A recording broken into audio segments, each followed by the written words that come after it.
Didn't know what happened with that one. Hey, everybody. Welcome to another edition of Box Seats. I'm your host, Frank Holder. This is the show we talk about sports with comedians. So let's get ready to jump into it because we got a lot to talk about today. Today, as we know, is Halloween. So let me see what my man is. T, how you doing today, sir? I hate Halloween. Why? What happened? What did it do to you? Well, I was poor. Uh, Well, why would I like Halloween? I was poor. I couldn't get the good costumes, the good candies. Different rough neighborhoods. My neighborhood was rough. You go up in the hood, ain't no candy. Getting granola bars and sandwiches. okay, look like you had a rough weekend. So let me move Tough, on to Fig. My man Fig, how you doing? What's happening, man? It's a good day, man. We had candy in my neighborhood. Of course we did. Of course you we got to did. be careful. You got to be careful with the candy because I grew up in the era where people would put stuff in your candy. So after you got it, you had to take it to the house and they had to go through it because it could be anything in it. It could be rat poison, razor blades. It could be anything in the candy. So the parents had to go through it first. My man Mike Sean's also in the building. Mike, how you doing today, sir? I'm good. I guess we're expressing our traumas today, huh? And so, yeah, I guess so.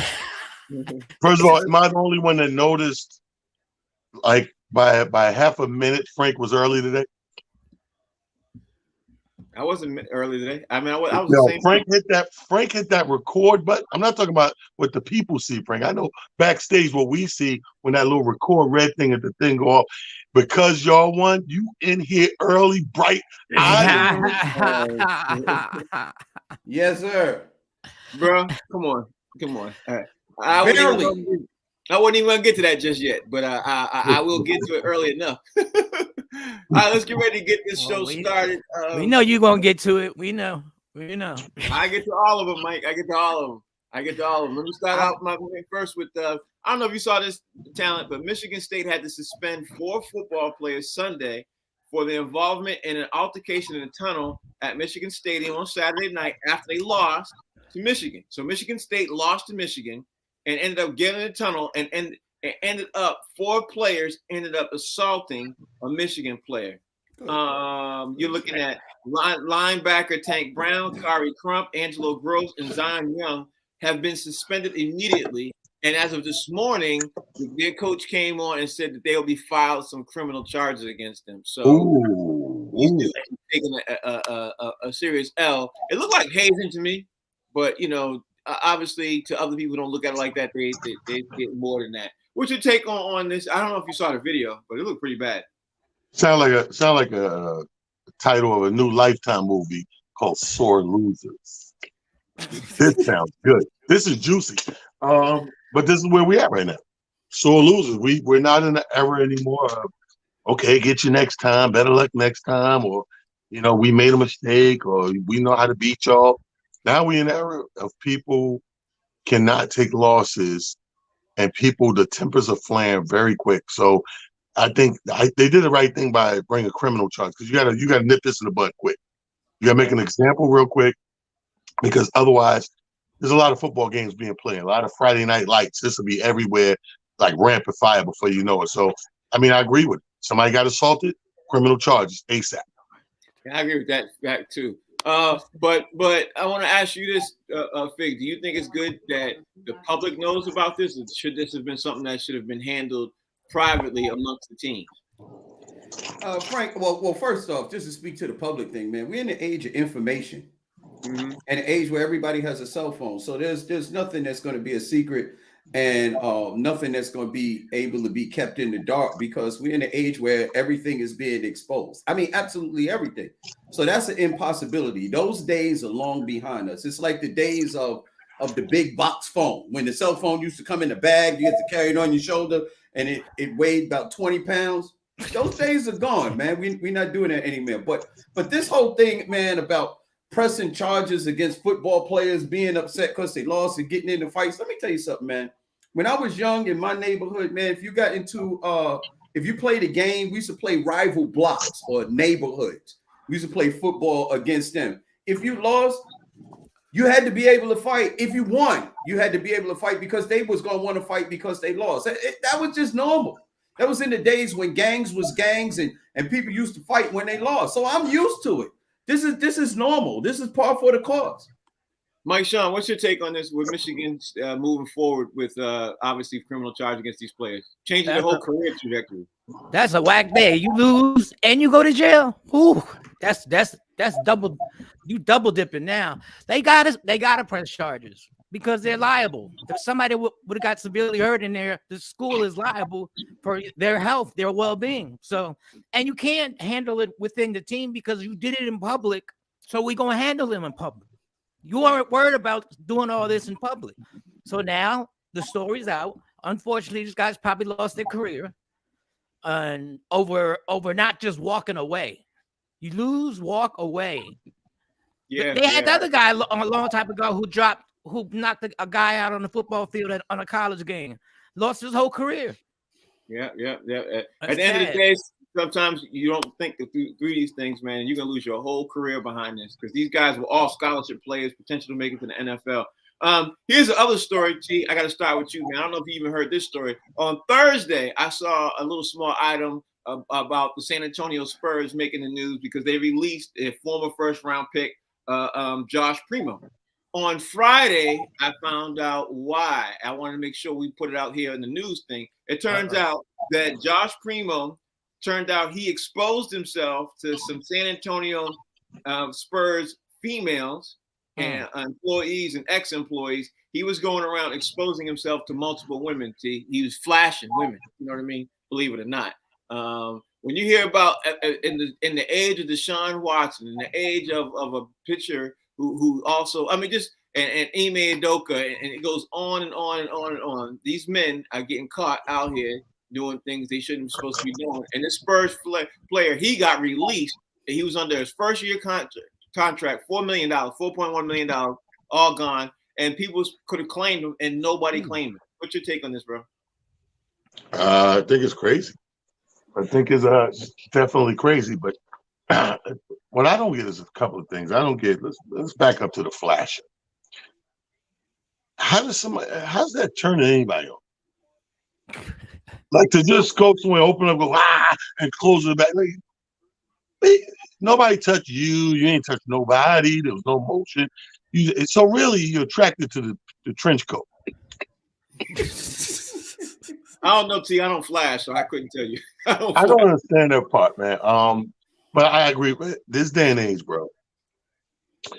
It's starting to seem like, Frank, to be honest with you, that we're trying to, I don't know, top each other with these weird, like, obscene moments and these assaults and these sexual rats. I don't know. It's a weird time for me.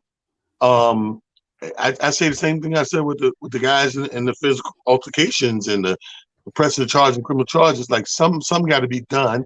It can't be acting like it didn't happen, brushing on the rug. I mean, the guy you got to pay for what he did. Yeah, it's despicable me. Maybe, let me throw this out the fig. Maybe in the age of social media and cameras and all that, maybe it's been happening all along, and maybe we're just hearing about it more. You know what I mean? Maybe that's what it is.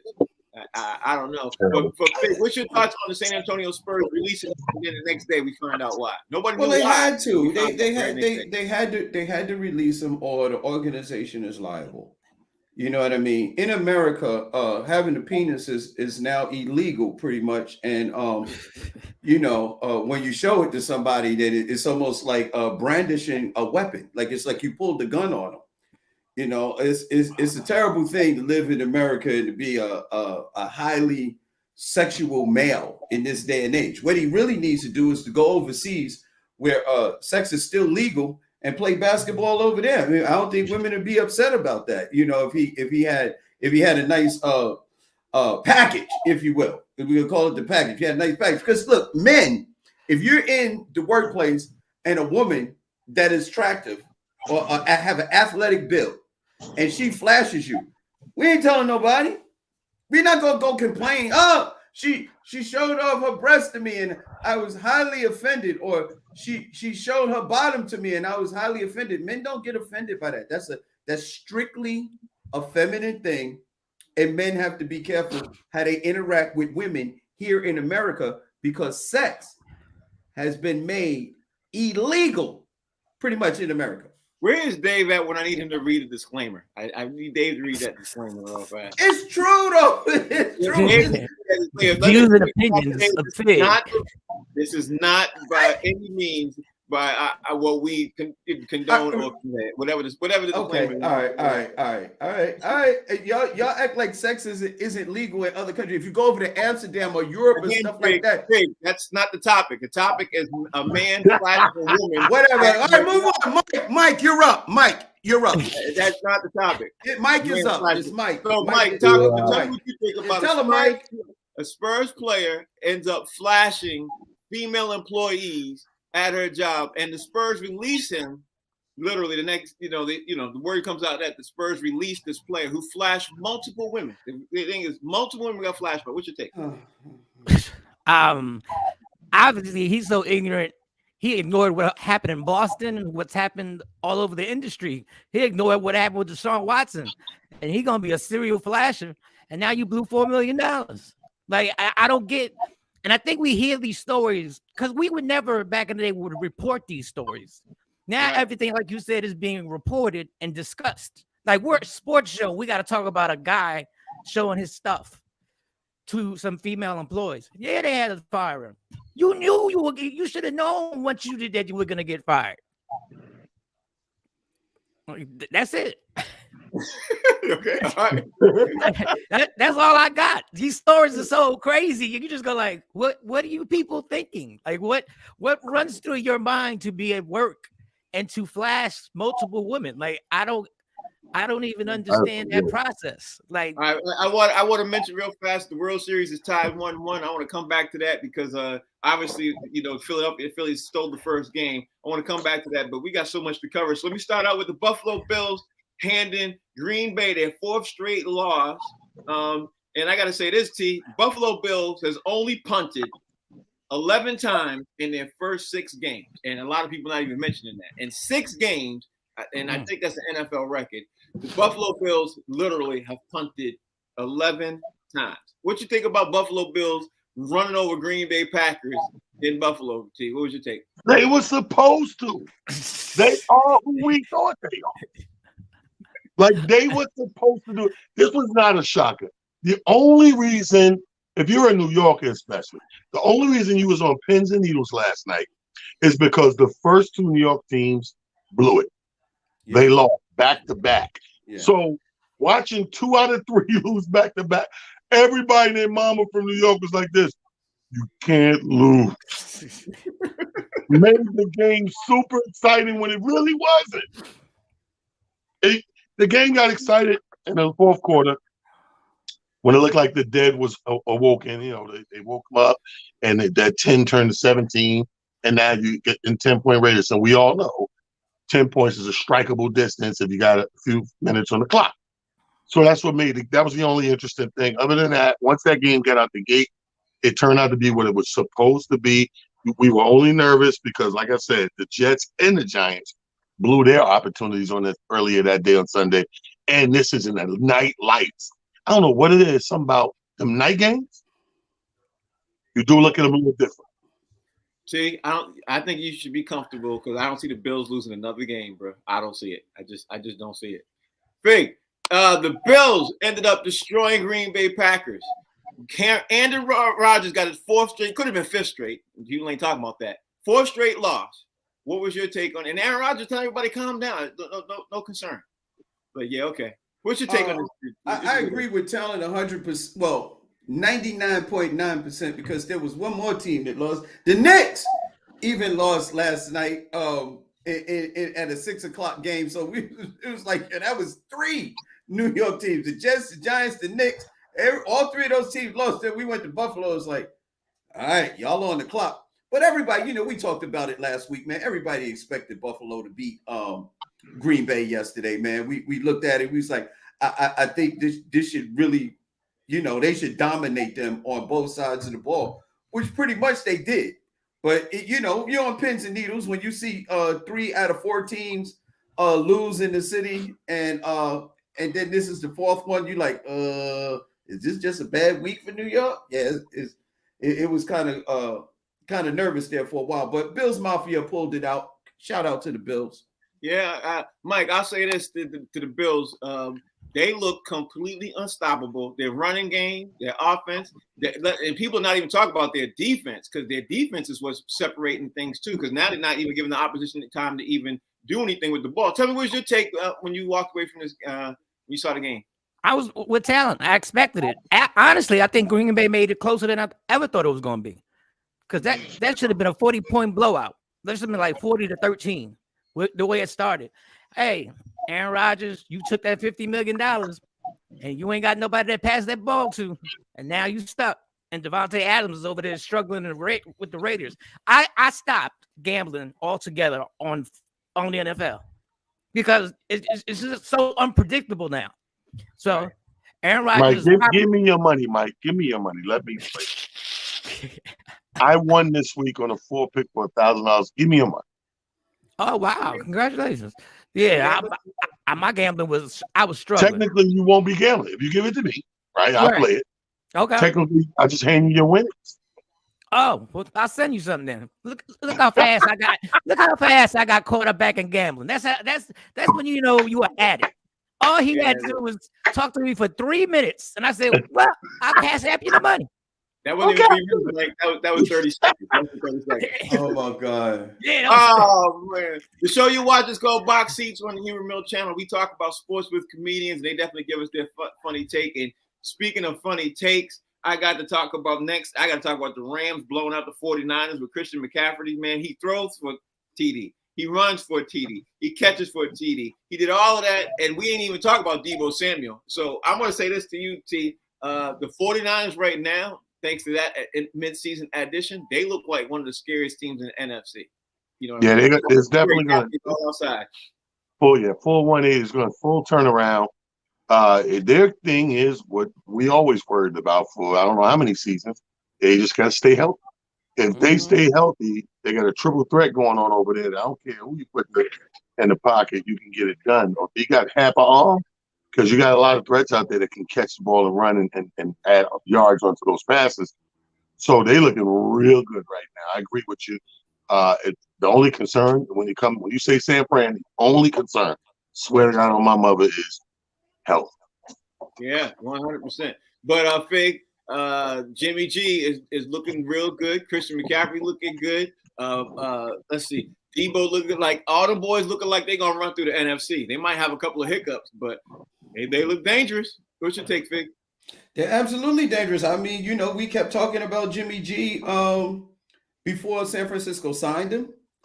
When they let the young boy take his place, they take his place and put him ahead of Jimmy G, and Jimmy G was like, all right, if y'all think that what I do is so insignificant, then let's see what somebody else can do. I'll sit on the sideline. I'll sit and watch. And the team completely turned around when Jimmy G took over the reins. I keep trying to tell people, I don't know what the problem is with Jimmy G. Maybe it's a bad look with his personal life or stuff like that. But when this dude is on the field and he's healthy, he's a top-line quarterback, man. And with those weapons, San Francisco is a dangerous team, man. And the funny thing is San Fran is looking like geniuses right now, Mike, because they got Jimmy G back for peanuts. You know what I mean? They literally signed him back for peanuts. So anyway, the 49ers getting their team together. They hitting their stride right, Mike, and they blow out the Super Bowl champs, Rams. What was your take on that game? They were just more physical than them. They was bullying them all over the field. Their running backs were bullying the Rams defense. Like they were just running through them. And then when you got another weapon like that, it's almost not even fair what they just did. Like how they pulled that off and how Carolina helped them. I almost want to see what did they have on Carolina. But Jimmy G stays healthy. If Jimmy G stays healthy, which is a big if. It's like when we say if Anthony Davis stays healthy, a big if. Because you can't switch back to that young boy quarterback because now this is a Super Bowl run you got to make. So yeah. I see it, but I just got to believe that this guy can stand up the rest of the season and not pull a hamstring or something. 100%, 100%. On the other side, we got to talk about the Saints defeating the Raiders. Everybody and their mother, and I'm definitely one of them. Everybody thought the Raiders were going to have a phenomenal year. Like I just was like, yeah, the Raiders are going to be one of that team, especially after how they came up last year. The Saints blow them out 24-0. Josh McDaniel, to me, has got to be on the hot seat on the clock. I think he's probably one of the only coaches that could get fired before the season's out. What's your take on the Saints defeating the Raiders? What's your take on Josh McDaniels? You think he's going to make it to the end of the season? And what's your take on the Saints? The Saints ain't playing bad at all either. You ain't going to believe this. My take on the Raiders. I think the problem is that they're in Las Vegas. I think that anybody that's been hung out in Vegas knows a lot of prostitutes in Vegas. Mm-hmm. How can I focus? I'm a grown man. How can I focus when they keep putting the P on sale? Every time they say it's practice, it's 20% off, 30% off, buy one, get one. I can't focus. I think everybody's focus is off in Vegas. But I really believe that. I'm joking about that, but overall, the bigger the city, the bigger the lights, and a lot going on is a distraction. I think this team is clearly, because on paper, everybody did think that, Frank. But when we got to see them play and stand up and match up against these other teams who has way less, distractions, they look like varsity versus JV. Yeah. And it don't make any sense. And you know what happens with losing? The same thing that happens with winning. You start to get used to it. Yep. And once you get used to it, your mental changes. Any sport you're playing, your brute gets you through it physically, but it's 50% mental. Because if you don't believe you could achieve it, you ain't gonna achieve it. And I think that they are between this loss and another loss, because this was a shutout. This was a shutout. No, I mean, to lose is one thing. When you start getting blown out, and you can't put zip on the board.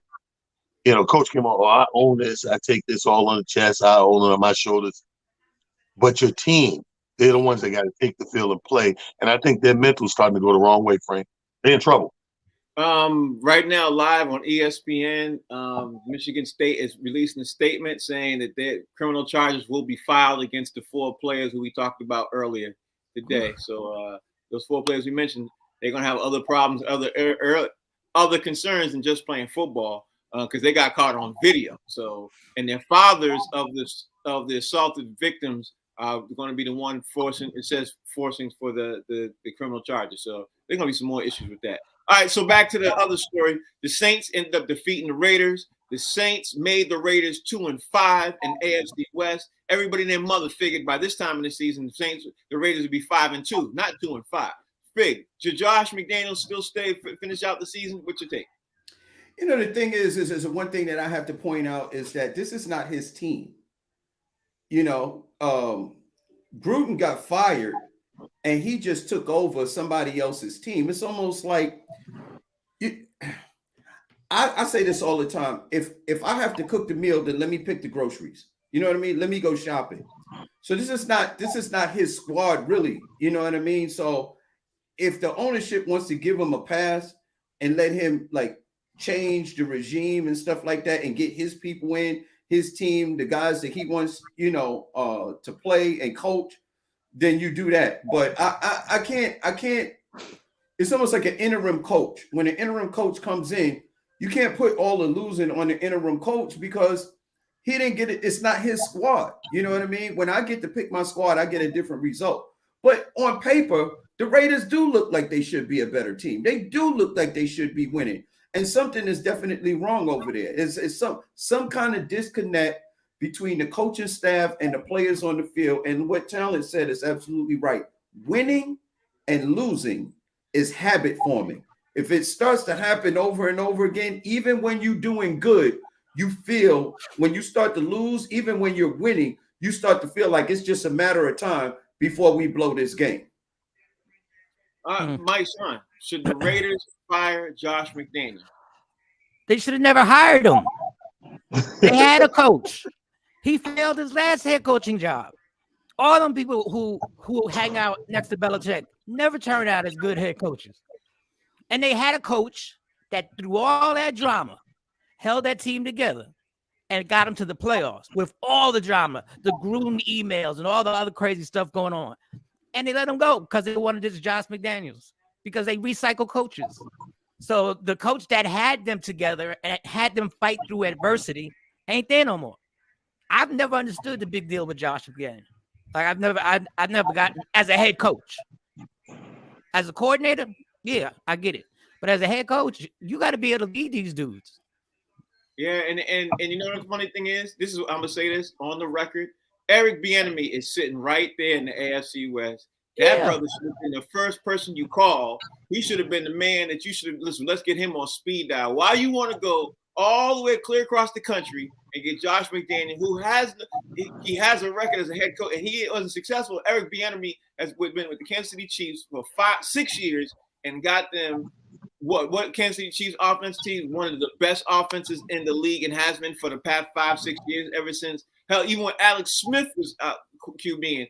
The Kansas City Chiefs had one of the most dangerous, potent offenses, and Eric Bieniemy wasn't even called. The Raiders didn't even look at him. You know what I mean? I don't know if it's a black thing. I don't know if it's a white thing. I don't know what color it is thing. All I know is you got some people who deserve a job and others who ain't even getting a shot. But let's call it like what it is. But now speaking of, since we talk about the Raiders, let's talk about the Eagles. The Eagles, T, are still undefeated.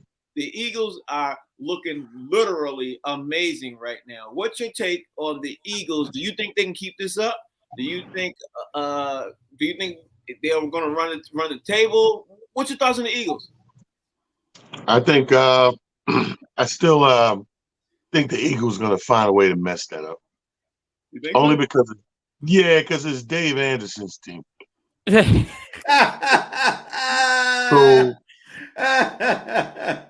Dave ain't been right about Jack Doodle on this show for 2 years.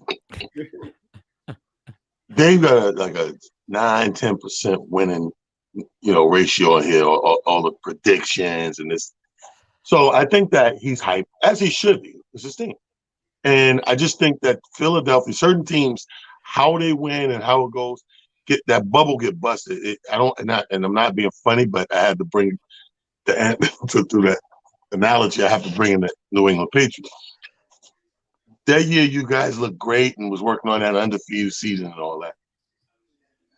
That's why you lost. Why you lost in the end was because when you build a bubble up there, it's more intensity, more helium or oxygen in there, easy to pop.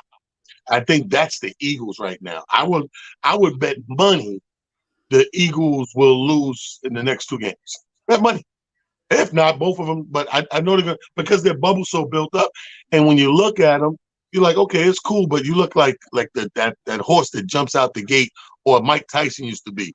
If he's going to knock you out in the first 2 rounds and you can get him to round 11 and 12, you run out of gas. That's the Eagles for me. I'm sorry. That's what I'm going to call it. They could surprise me, but I'll bet against it. Okay. Fig, the Eagles undefeated. They beat one of your teams, the Pittsburgh Steelers. Pittsburgh Steelers now 2-5. Everybody thought the game was going to be more competitive. What's your take on the Eagles defeating Pittsburgh, and what's Pittsburgh's outcome now? Because now they headed for their first losing season they've had in over 20 years. Yeah, man. I mean, Pittsburgh clearly they have a quarterback problem. You know what I mean? They had a quarterback problem last year.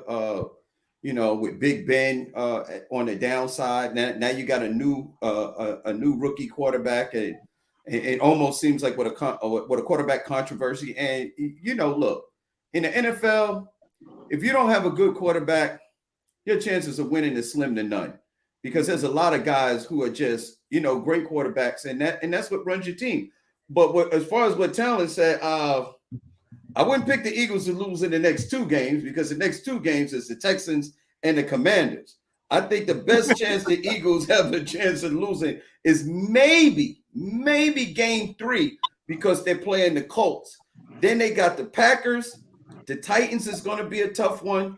The Giants is a divisional game. They're probably going to beat up on the Bears, and then they got to meet the Cowboys. Big. Hold on 1 second. Say the next couple games. Say it again. It's the what? The who? It's the. All right. The first 2 games is the Texans and the Commanders. Those are both wins. Yeah, they're gonna beat them. What's the next one? The next one is the Colts. That's a gonna little beat them shaky because they're gonna beat them. Colts ain't got a QB. They bench Matt Ryan. All right, so that's 3. The next team they got to beat is the Packers.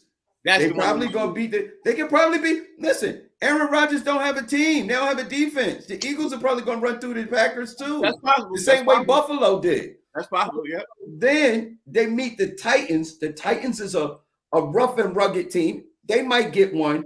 They got to beat the Giants. That's a divisional game. Divisional teams always play good against their division. And then they probably going to beat up on the Bears. Then they got the Cowboys. That's probably going to be another tough one. So, I mean, the Eagles, damn near, they can win double-figure games before they even see their first loss. Yeah, that's very true. That's 100% true. Mike, he's speaking truth to life right there. The Eagles could end up being 13-0 before they get their first loss. It's 13. Possible. It's possible. But hey, anything is possible in this league nowadays. Shoot, who knew Seattle was going to do what they're doing? Like We'll get to that. So the Eagles running the table. Nah, I don't think they're going to run the table, but I do think they're going to have at least 12 wins. But I don't think they're going to run the table, even though their offense looks amazing. Adding A.J. Brown to that offense, I forgot how dope he was. And I'm not an Eagle fan. I forgot how dope he was. And they still got Devontae Smith, their draft pick, on the other side. And they got Miles Sanders and these boys. So running the table, not likely. And I think Talent made a point. It would be better off for them not to run the table. Because then the story will be about the undefeated season, the undefeated season. And then all of a sudden the playoff game is not just the playoff game. Now we're trying to make history. Yeah. And you should strive to try and make history, but it's more likely you're not going to do it. So I would get a loss or two out the way. Yeah, the pressure to run undefeated season, I'm telling you firsthand, it's unbelievable. That pressure you don't want. You don't want that pressure. But for the team and the fans. Yeah. And ain't that the truth? Ain't that the truth? All right, so we did the Eagles. We got to talk about the Seahawks defeating the Giants. I got to say, if I had money, I would have put my money on the Giants because I didn't see that one coming at all. But the Seahawks ended up pulling it out. They beat New York in New York. Geno Smith looked really good. But the Giants, let's be honest too, the Giants looked sloppy too. They didn't look like they were on their game either. You know what I mean? Right. They didn't look like they were on their game. I don't know if they didn't practice. I don't know what happened during the week for the Giants, but they didn't look like the Giants to me. What's your take on the Seahawks defeating the Giants, man? And what was your take after you saw the game? Because I know you saw it. Well, it definitely was Sleepless in Seattle 3. They didn't look like themselves. But here's the thing, bittersweet for me. You got to take your hat off. You can't say they didn't look good or they whatever. You got to take your hat off to Geno. Geno is playing top ball. And somebody said something earlier on the show that made all the sense in the world. You got to realize when you start in this league and your start is in the roughest city in the country, there's a lot to be said. We say that all the time. It's tough to play in New York. Right. So for to see the resurgence of this man get a huge opportunity and second shot and making the best of it, using because people don't realize it. We say Geno, but do you remember it's 10 years in the league? Right. Yeah. It's 10 years in the league. So to take that experience and apply it and look like the quarterback he's looking at right now, like I seen some of them passes yesterday, Frank. I was like, yeah. I'm a Geno fan when he was here. I didn't want him to go, especially go out the way he went out. So it's bittersweet because the Giants lose, but to see him flourish and have a second chance as a black quarterback in this league doing what he's doing, I only want to concentrate on what went wrong with the Giants or how bad they executed or whatever. And I want to give him all his props of how good he played that game. Yeah, because Fig, I got to be honest with you on this one point. I hate the Giants. So, but they didn't look like their normal Giants team. I got to be honest. And Geno Smith did not look like Geno Smith. I've never seen Geno Smith play like that at all. So you got to give props to Geno. So what's your take on you as you walk away from this? Hey, man, there's a couple of things that I saw watching that game, man. The Seattle defense looked like the old school Seattle defense. Yeah, they almost looked like the Legion of Boom again. I was like, yo, when I was looking at them, dude, they are a physical bunch. And they weren't playing no games yesterday. Geno Smith, man, got to give kudos to this kid, man, because he came into the league young and cocky. and he was doing a lot of things that young people do. They feel themselves, they smelling themselves, thinking they stuff don't stink, and got into it, got his jaw broke, which probably made him not want to go out too much because he was embarrassed. We So he still talking probably about football? no, serious, because just his human nature. When something happens to you and it gets out in public, that's embarrassing. You probably don't want to go out that much. So he probably spent more time studying film and learning and maturing as what to do and what not to do. And then it turns out that maybe getting your jaw broke made you a better quarterback. The way you set it up sounded like we went off of football. He's like, he came in there, he talking cock, he talking smack, feeling himself, got his jaw broke. Like, what? I thought we was talking about football. We are talking about football. Let's go back to football. But Mike, to the point that you always like to bring up about Bill Belichick, I got to look at Pete Carroll and say Pete Carroll looked really good by giving away another QB who people were like, why are you getting rid of Russell Wilson? So Pete Carroll looked like he knew what he was doing. What's your take on this situation, Mike? I ain't see this coming. I did not see it coming. See, this whole Seattle thing, I didn't see this coming. There was no way. I thought they were going to have a chance to make the playoffs. And they're officially in the hunt.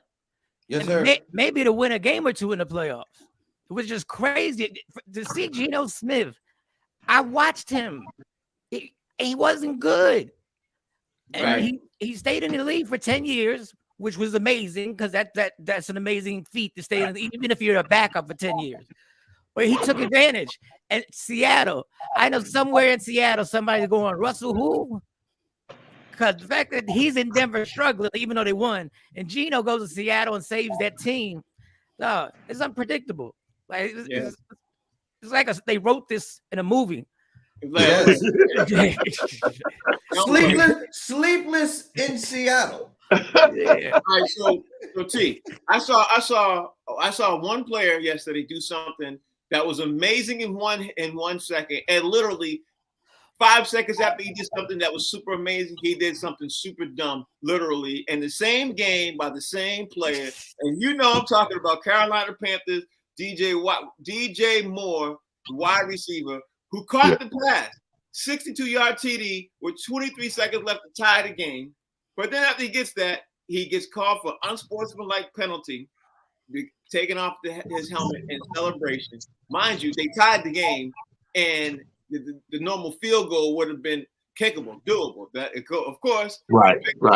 The penalty gets called. You got to push back another 15 yards, and then the Carolina Panthers kicker Eddie Pinheiro sets up for a game-winning field goal. Now becomes 48 yards out. Of course, he missed it, and of course, they went to overtime, and of course, they lost to the Atlanta Falcons. Have you ever seen a player make such a crazy blunder, and then immediately after he makes a winning play in the same game? No, and I blame him for because I would have won more money than I did. Putting them in position for an easy field goal and all that stuff. The way that happened, that was about another 1,200. Could have been going to the pot. You know what I mean? I don't understand, man. I've watched in the last 3 weeks so many bonehead penalties affect games, the outcome of games. In the last 3 weeks, especially. I mean, dumb stuff that is going to get you a penalty. It's like, give me the penalty. I don't care. Football, you can't, bro, because anything outside of a one-sided holding, you're looking at 15 yards or better. Especially when they get close and you start doing that half the distance stuff, which is like a dagger to the heart. It's stupid. It's asinine. Cost the game. Even though you can say, oh, it didn't cost the whole game. It just did this one. To me, things that happen in the game, especially negative things, are like domino effect. So, yes, you can say that caused the game. Even if it took 2 more things, that could have been the effect to steamroll in that direction. It's a mental game, man. And I think this just cost the game, in my opinion. My opinion, too. Hey, what's your opinion? I'm gonna take the opposition here, man. The NFL needs to be ashamed of themselves. This is absolutely disgusting. This is leaning towards some of that baseball type rules where you can't do this, and you can't flip your bat, and you can't do this, you can't show this guy up. It's like, what are we talking about here? This guy made an amazing play, 62-yard touchdown, and you're going to penalize him for taking off his helmet? Like, seriously, it's football. He didn't hit nobody. He didn't swing at nobody. It wasn't a fight. The young man took his helmet off and you penalizing him. What kind of stupid asinine rule is this, that you in a football play, you can't celebrate with your fans, and all you did was take off your helmet? That's a penalty? That's a crime, taking off your helmet? Come on, man. I mean, there's some point where we have to allow for human emotion to get back into sports. What? This is a human. This is human. You got to keep your helmet. To me, it's just dumb. It's just dumb. First off, the rule is dumb that you can't take off your helmet. Like, why? Why not? Somebody gonna see your face? Is he ugly? Is it a crime? Like, what's happening? I'll say this. I agree. I think the NFL should allow the players to take off their helmets so people can see them and recognize the majority of players. Don't even know what these players look like because they're not allowed to take off their helmet. Like the NBA, you could know what the players look like, et cetera, baseball, et cetera, et cetera. Mike, with the Carolina Panthers, took off his helmet, and basically that blew the game because now the field goal now is pushed back to 48 yards, goes to OT, and they lose. You know what I mean? I don't agree with the rule, but I wonder if he knew the rule, because he looked shocked. He looked shocked when they threw the flag. But if he knows the rule, now I got a problem. If I'm the head coach, I got a problem because you costing me. These games could be costing a job for somebody. So when you pull that off, if you knew the rule, then there's got to be some repercussions with the head coach if you knew the rule, because that means you just blatantly said, I don't care about the rule. I'm taking my helmet off. But now, Mike, he knows the rule. He knows the rule. You play football in the game. That's one of the things they definitely tell you while you're on the field. Every player who's on the field, they have to. That's one of the 5 basic rules. You know, he knows the rule. There's a lot of guys who we assume know these rules and don't. True, that's true too. There's a lot of guys. So, but it really did cost them the game, and I know their locker room wasn't happy. Right. I know that locker room wasn't happy. You know, another thing that fans always complain about referees is just like, we don't want the referees input in the game to the point where it decides the outcome. And this particular time, the referees decided that this particular rule and the referees enforcing this rule decided the outcome of a game. And that's what makes this particular one so egregious, because it looks like they would have won that game. They probably would have won that game had this call had not been made. And that means the referee directly impact the outcome of the game. And I'm sure that's not what anybody wants. Yeah, but Fig, those referees have a job to do, and if they don't, I know, I do. I agree. I'm really not blaming the referee. I'm blaming the fact that they had to enforce this particular rule, which made the referee directly impact the outcome of a game. That always makes you upset as a player. Real quick before the next question, we can't lose focus of we get a question on one end and we add another end that has nothing to do with that. That's a whole nother argument. We all agree. Nobody thought the rule of the helmet being on is a great rule, so we all agree there. But knowing what you know, and you go, this is the job you take. This is the job you take. You can't be the rule is bad, but if you sign on to do the job, and that's the rule, and you violate the rule, the ref did their job. That's the problem. Is not them at all. The problem is you violating the rule of the game that you play. You get paid to play this game. I suggest you know the rules. We're citizens. We know a certain thing we can't do out in public without getting some cuffs slapped on us or some tickets written up. We live here. So by being citizens here, we supposed to abide and play by those said rules. And if we don't, we know we're running a chance of blowing the thing. You know what I mean? So that's where we at with it. Let's move on to the NBA, because we got to talk about the NBA. And of course, T, since you said all that, I'm going to let you get less time now because the time is moving. The Lakers ended up winning, got their first game win, and they beat Denver. They snapped their 5-game losing streak.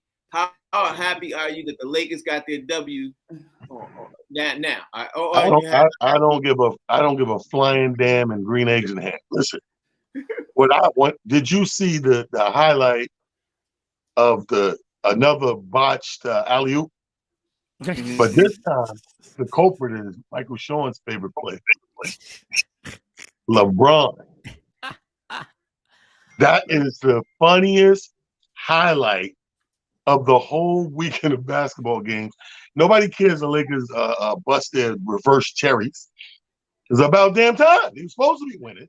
You got all the tools you need. You got all the players. I looked in the box score because I couldn't believe they won either. But in this particular game, Frank, everybody came to play. LeBron had his 20 plus, AD had his 20 plus. Even Westbrook put up 18. Well, I know there's somebody who cares. He wants to join the show real fast. It's Rodney Perry. He joined the show. Why? Of course, because the Lakers won. That's why. I'm gonna come to him in a second. Fig, talk to me. The Lakers finally got their W. You know, let's move it quickly too, because we got a couple things I want to see. Man, I'll just put it like this: the referees had to put their impact on this game, and I'm gonna tell you why. It was a known fact. Well, it wasn't known. It was behind closed doors that before the Lakers played this game, officials and people, staff had put razor blades in all of the Lakers locker rooms, and if they lost this game, it was all gonna cut their wrist. Oh man, listen, it's the NBA. They got one. I'm happy for the Lakers. This way, nobody has to go out and kill themselves, and we can stop talking about how horrible a team they are. You know what I mean? Good for the Lakers. It's still horrible. This Mike is true. Sean. Yeah, like Sean, the Lakers finally got a W. By Russell Westbrook comes off the bench, a 6-man. It works. He gets 18 points, couple rebounds, everything else. What's your take? There's nothing. It's so early in the season. I barely pay attention to the NBA until around Christmas time when the fireworks blast off. I don't have any hope for the Lakers anymore. So I'm saying that they are not going to make the playoffs, and hopefully it'll be a reverse and they won't have the pressure. But I really didn't care. And Anthony Davis already looks hurt. So, okay, so yeah, he does. He already looks hurt. He is. Rodney Perry. And Rodney, we ain't seen you game 1, game 2, game 3, game 4, or game 5 of the Lakers playing. We ain't seen you. But the Lakers win, and all of a sudden Rodney Perry jumps up himself. Well, Frank, I'm glad you asked. We were concerned. Thanks for checking on me. I was taking care of some business. I had a film I had to work on last week, and I was working on some other stuff. I was touring. I don't know if you noticed, I'm a working comedian. So anyway, I like that. Even though they've been losing, they've been looking scrappy on defense. They've been playing defense. We saw no defense last year. This year, we're seeing a scrappy defensive team, and of course, they were inept offensively. But how about this? They're professionals. People play bad, and then they figure it out. They get it together. I give you all the collective. Calm down. Mike Sean goes, I haven't been paying attention, but I don't expect them to make the playoffs. Wow. So either you've been paying attention or not. I just assume take these two Laker haters at their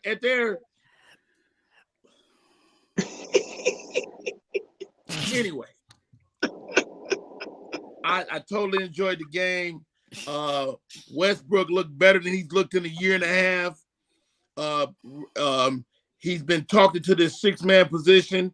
He is running that team like he would do, like he was, in Houston or with the Wizards. He's running that second team with some skill. These guys are scrappy, man. These guys are scrappy. I'm telling you, don't look up. Please, let's hope they keep playing bad. Because I'm going to be very difficult. You talk about when you want to see Rodney every day? Yeah. Rodney, we ain't worried about that. We still ain't gonna see you because the Yeah, Lakers we ain't ain't worried about that. worried about that.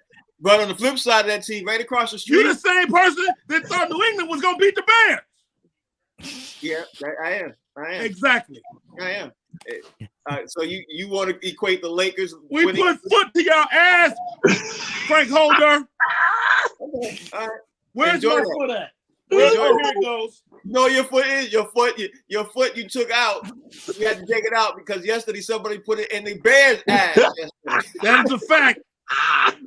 That's what happened to it. Dallas Cowboys did a great job. Dallas But Cowboys. I tell you what, it wasn't New England. Yeah, Oh God. it will be. It will be. T, across the street, the Clippers now look horrible too. You know what I mean? I thought the Clippers were going to be phenomenal. I thought they were going to be doing some things. They, the scoring part I was right about, but the W's I'm wrong It's they coming, Frank. They coming. Just give them a second. Kawhi's been out working on that campaign. Kawhi signed with New Balance sneakers, so he's been doing that campaign. Not focused, but as I understand, they wrapped that up by today, and he'll get back. Clippers will come back, start putting some wins together. Unlike across the street, where every 4 or 5 games you'll see a win, but Clippers. They're gonna give you 500. You put your money on the Clippers? Excuse me, sir. I'm sorry. Go ahead.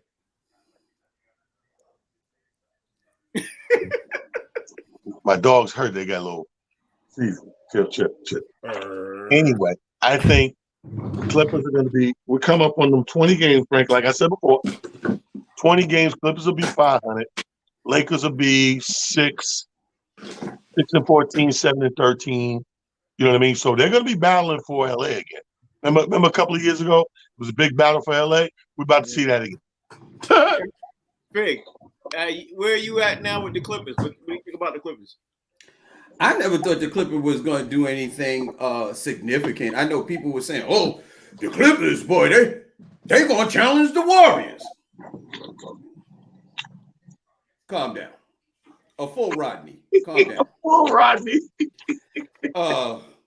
The Clippers weren't going to do much because you can't play basketball part-time and expect to do it at a high level significantly, because you need your entire team dialed in and ready to go. And if this is what they look like regular season, what are they going to look like during the playoffs? You can't turn it off and on. This is not that. And you're not young enough to be able to turn it off and on, even if you're highly skilled. These guys are up in age now. You can't do that. You got to play. You got to build chemistry. You got to know where everybody is going to be on defense and offense. You got to know where this guy wants the ball. You got to build camaraderie and chemistry to be able to beat the elite teams. I never thought the Clippers was going to do anything because I thought 3 players that were going to be part-time. I thought John Wall would be part-time. I thought PG-13 would be part-time, and Kawhi Leonard, I thought he would be part-time also. Those are your 3 players that are supposed to be top on your team, and they're part-time players. I don't think they were going to do anything. Mike Sean, is it that the Clippers just overlooked the Pelicans and had these guys take games off and said, okay, we're going to play the Pelicans and y'all can take these games off right here? Is that what that happened? Listen, I want to know how many sick days Kawhi Leonard has. Like, how many sick days can you take? The season hasn't even started, and they're already load managing him. He's already like, and Thig's right. The grind, and I know the season's a grind. They want to work it for the playoffs, and they want Kawhi healthy. But if LeBron did this, people would be losing their mind. If he was just taking days off left and right and didn't play out an entire year. So, no, I think the Clippers will make the playoffs. I don't think they're going to make an NBA Finals run. Okay, all right. And we're going to ask the man himself, Rodney Perry, what he thinks about the team across the street. What you think I think this is less of a Clipper story and more of a New Orleans Pelicans story, man. These guys are good, man. Zion, Brandon Ingram. I mean, he's a little hobble right now. CJ McCullough, man, these guys are the real deal. Yes, sir. And if you are the Clippers, first of all, ain't no proof that the Clippers is even back up and running. Ain't nobody got a haircut. The Clippers, ain't nobody got a successful haircut yet. So I reserve the right to look at the Clippers later on in the season. But as of now, I think the Pelicans are a better team, flat out. They're exciting, and I don't even like Zion. Really? Okay. I don't. I think he's somewhere eating right now. He probably is. We all gotta eat, Uncle Rodney. He at McDonald's though. He probably is. All right, we're gonna wrap up the show and talk more tomorrow. We gotta talk about the Patriots beating the Jets tomorrow. We definitely got to talk about the Kyrie Irving statement he made. We didn't even get to that. We got to talk about some rest of these NFL games. We didn't even talk about the Vikings win, the Vikings and what's happening with the Cardinals. We're gonna talk about that game and the Vikings in first place on NFC North. Like we got you slick. You slick, Frank. You done stretched this agony out. You good. I didn't even see it to right now. See, tell everybody out there how they can follow you. Oh, you so dirty. Yo, Rodney, he Jedi mind tricked the whole hour show, and then into the end he go, and tomorrow we're gonna bring that back up. Damn. How would you think about that? I was trying to get to Oh, it. you're good. Listen, don't follow me, nobody. Come see my son, man, if you are in the New York tri-state area. Carolina. Tomorrow, Tuesday night, he's headlining Caroline's on Broadway, 7 p.m. show. I got a job. He gave me a job. I'm the merch man. I'll be running a table. Come get a souvenir. Come get a T-shirt. Support the young man. He's fresh out of a coma. See what happens. Wow, you good know, stuff. Really, Man. really proud, man. We got to give a round of applause to your son. Man. Yeah. Doing this thing, stand up, man. I'm proud of that, man. You got to be proud. Yeah, it's a big deal, Frank. I was thinking about it on the plane and actually shed a tear this morning, thinking about it like that. Thinking about my first time, what I went through to get there, and now look, fast forward, boom, you right there in the door. That's dope. Yeah, That's dope. you know what? He might end up being funnier than you, so you got to grab. Oh no, that. I'm banking on that, Frank. He better be funnier than me. Yeah. I'll Joe Jackson his ass. Okay, all right. Big, tell everybody out there how they can follow you, bro. A lot of violence on this show Follow today. me on social media platforms, man. Congratulations to young talent doing this thing, man. This is not an easy business, and this is not an easy thing to do, man. So for somebody to come up and carry their own weight in this game, I don't care who you are, what your name is, I give you a big shout out on that. Yo, you're 100% right with that, Big, because at the end of the day, I thought about it, and once I got on that stage for a second, I was like, yeah, this ain't, and I was just practicing. I was just practicing, like, yeah, I can't do this. Mike Sean, tell everybody out there how they can follow you, bro. Right there at Mike Sean Comedy. That's it. Yeah, it is, my man Mike. Rodney Perry, thank you for joining the show today. We appreciate you on the day that the Lakers win. We appreciate you showing yourself. No, we talk about the Bears, but you came in way after we talked about the Bears. Oh, yeah. I noticed that too. I was listening. Anyway, Rodney Perry live on all social media, and just as another note, talent, man, my kids have no talent. Nobody. Hey, my daughter can sing. I got a singing daughter. Well, y'all are watching the show's called Box Seats. We'll be on 2 more times today. We're going to talk about a couple other things during the rest of the week. Of course, we're going to do some follow-ups. We have to talk more about the Philadelphia is sitting really great right about now. They got a team in the World Series. They got a football team that's 7-0. Like we're going to talk about Philadelphia. They're going to mess around and lose it all. Probably. Everything. Probably. Yo, I can call my uncle. I kind of call my uncle and aunt and give them a hard time like they always give me. Y'all are watching the show's called Box Seats. We have a great time up here. We talk about sports. That's Talent. That's Fig. That's Mike. That's Rodney Perry. We'll see y'all tomorrow at 1 o'clock.